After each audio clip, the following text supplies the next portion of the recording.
This is what it looks like.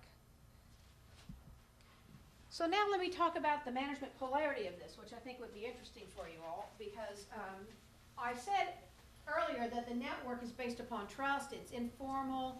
It's the informal ways of working, which in an American colloquialism is called knowing the ropes versus the rules.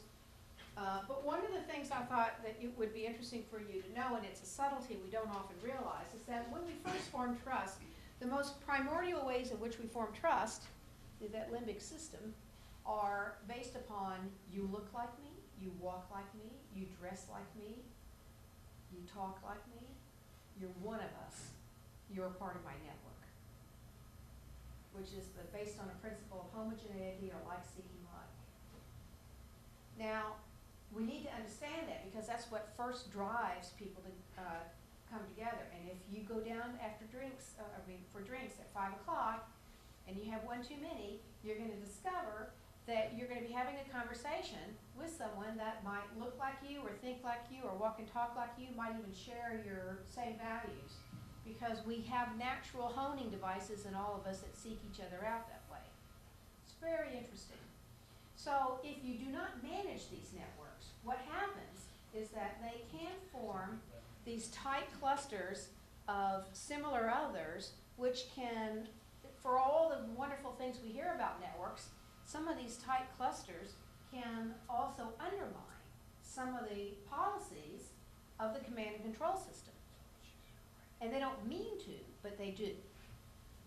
Now, when I say that hierarchical systems are heterogeneous, what happens when people say to me, Dr. Stevenson, you must, what were you sniffing? Because I'm looking at my hierarchy, it does not look diverse to me. And I say to them, well, you're not looking at a hierarchy, you're looking at a bureaucracy, which is a combination of networks and hierarchies. Pure hierarchy recognizes that in order to last a long time, if we were to anthropomorphize these structures, that the only way it can do that is to bring in innovation. So how does it do that? It authorizes a network of similar others to say, go solve this problem. So it places the risk away from itself by authorizing a team or an initiative or a development, and then people solve the problem, they bring it back to the hierarchy then dispenses with a network. In the old days, they used to kill people, but today what we do is we just disband the team and reform them someplace else. So the reason why hierarchies last hundreds of years is because they do so on the back of a network. And the reason why networks don't last as long, their half-life is less, they last for generations, is because of that same reason. It's based on biological life of others, which can be passed on. So what are the famous networks? The Costa Nostra, various gangs and tribes and colleges and alumni and groups and all those kinds of things. And oh, did I fail to mention Al-Qaeda? Things like that. King and Queen of England. Yeah, there you go. So networks. So these networks, are powerful, but they don't last as long. Now, as far as I'm concerned, and as far as you're concerned, a network, the half-life of a network and the half-life of a hierarchy lasts longer than your biological life. So you still need to manage both of them. That's what you've got to be able to do. So just remember, though, that it's the hierarchies that actually appreciate the values of diversity and will actually take in the input, the innovation that comes from that, and make that a part of their legacy and tradition. One other thing I wanted to say, and I don't want to sound like Donald Trump, but the way you make things changed in hierarchy, you hire or fire. That's the bilateral form of discipline. But the Achilles heel of a network, even though trust is really powerful and holds on, it's tight and has stickiness, you can break the back of a network through betrayal. A betrayal is a willful intent to deceive. It is not about a misunderstanding. It's a willful intent to deceive. So I was going to maybe ask who hasn't been betrayed, but I'm sure all of you are familiar with that word. And it really isn't about misunderstanding and a betrayal. But I will say one thing about betrayal, that if there is a betrayal, a lot of times people waste their time chasing after the betrayal, trying to mend it, patch it up, mend fences, whatever the phrase is. And the thing is, you can't. You can go back to the hierarchy to build a splint, like if you break a bone, build a splint, put a cast on it, put measurements on either side of it. That you can do. But you can never build back a betrayed relationship. Forget it, it's done, it's finished, move on. That's where I depart with Dr. Phil. Because I'm not a counselor in family relationships. So, and people say, well, what do you know? Can you forgive the person? I said, you can do anything you want. You can forgive them, whatever, but that relationship is never going to be the same. So betrayal is a real fundamental right, but let's not dwell there. But I wanted to mention that. Oh, and then the other thing is that the disruptive agents. A heretic is someone that has lived in the Holy of Holies of the hierarchy, wakes up one morning and says, oh my God, the emperor is wearing no clothes. They have this epiphany, this entire conversion happens to them, and then they go out and they proselytize this changed vision that they've had. And if you've ever spoken with a heretic, they're not the most diplomatic of folks. They're in your face all the time, and they're telling you how they feel about this, and why do you not see the light? That's what heretics do. So they can become a real irritant. That's why I call them a disruptive agent. Mavericks are folks or individuals that have never been on the inside. They're always marginal, and they're always like the kid in the neighborhood that throws the stone up to your window and irritates the heck out of you, but you can't. They're not so bad that you can't send them off your property and file a restraining order. They're just enough of an irritant, so they're the ones that say to you, you call that a policy? You call that a procedure? Are you nuts? Let me tell you all the different ways that's going to go wrong. And so the mavericks out there telling you all these things, and these are the things you do not want to hear because you've just worked very hard to put this new policy and tradition in place. So I've decided that these mavericks and heretics, and I bet all of you can think of who they might be in your organization, and perhaps they're here in this room today. But I've decided that when I finally retire, I don't know when that's going to be, that I'm going to start the Stevenson Institute for Wayward Heretics and Mavericks because they need love. And we're going to make a home for them. But until that time, I want you to go back to your organizations, find out who these people are, take them out to lunch and tell them how much you appreciate them. Because they don't get very much love. But they're needed, and I'll tell you why they're needed. Remember the miners of old when they still do this in the South. They take those birds down into the mine shaft to make sure that the air's safe to breathe. If the birds come up feet first, then that means the air's not safe, so they don't send a human down there. Those are your canaries right there, your singing canaries in the mine shaft. Because if they're not singing, and they don't sound as nice as a canary, they often sound very shrill. But if they're not screeching or shrilling or singing, it means they're dead, which means your culture is in bad shape. You actually want those people being an irritant. They're not, like I said, they're not the most diplomatic of people, but if they're making noise, at least the air is safe to breathe. Okay. So a lot of the pros and cons around this are just about how you can use hierarchy and whatnot. And I'm going to slip right through this so I can get to some of the cases. And these are some factors and features. And if any of you are interested in this, I can put some of this out on a website. I just haven't done it yet.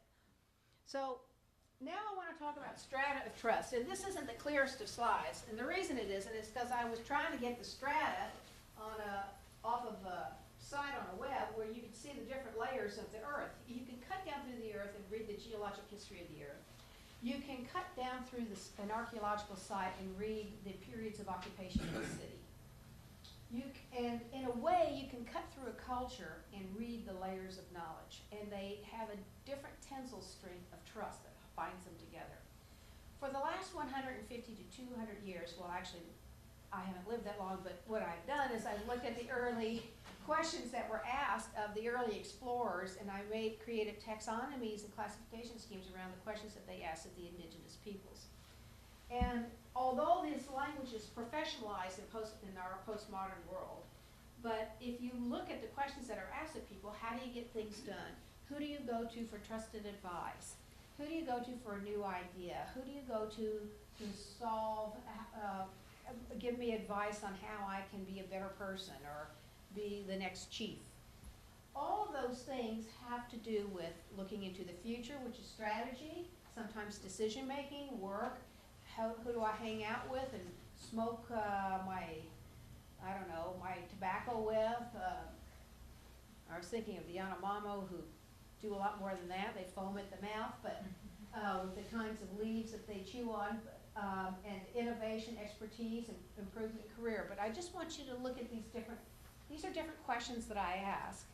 There's 7 questions, and they are made to be somewhat ambiguous, so they'll overlap, but they're distinct in and of themselves because they're getting at different core areas of knowledge that are in every culture. And if you look, as you go down, they get deeper and deeper into the surface of the earth, and they get deeper and deeper in trust.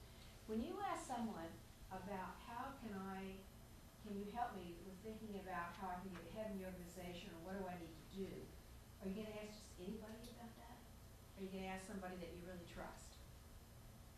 Usually it's someone that you trust, because you need their advice. And typically, if it's a two-way street, you'll give that information back. If you want to change things in an organization, who do you go to? Well, that's going to be a very different person from who you might go to just to do a piece of routine work or get a signature for a requisition. That's less trust is involved in that. Now, this is an empirical kind of determination, which means that when I put strategy and decision making up at the top, I mean that it really doesn't have a whole lot to do with trust. But if your organization is really focused around decision-making models, or its whole existence depends on changing the strategy, then that's a very important issue. And so therefore, this may move down a little bit and get deeper into trust. So this is an empirical list. It's determined by over 500 organizations. It's a general rule of thumb. It is not carved on stone tablets, but it's a general listing. So if you ask questions around that, you might find that it gives you different information. Another way of doing this is to do it the other way, where you look at the different layers. So there are different ways that you can image these things. And all I'm going to do is show you now how you can use those different questions to generate something. So now I'm going to give you a particular case. This is a hierarchical structure, but it's not drawn in a top-down hierarchy. It's the central key hierarchical leader is in the middle, and radiating out from that in successive layers are layers of the hierarchy. So you've got the CEO in the middle, you've got the admin here, but the CEO in the middle, number 16, you've got the managers, and then on the outer ring you have the professionals. This is a very tiny annuities firm. They're based in California. They won awards on all kinds of processes and really innovative products that they did. You'll see that all the boxes represent different divisions of the organization, but since they do a lot of similar work and they share a lot of the same customers, these boxes are really more of a legacy. How many of you have something like that in your organization? Why do we have this division? Geez, maybe we could really merge it with something else. But the fact of the matter is, our organizational structures generally are out of date, and this organizational structure was too.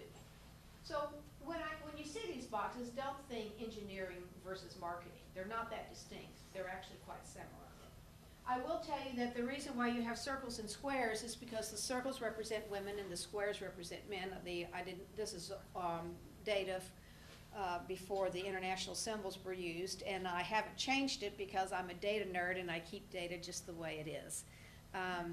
But if I were to modernize it and update it, I'd put the international symbols on it. But just so you know, the circles are women and the squares are men.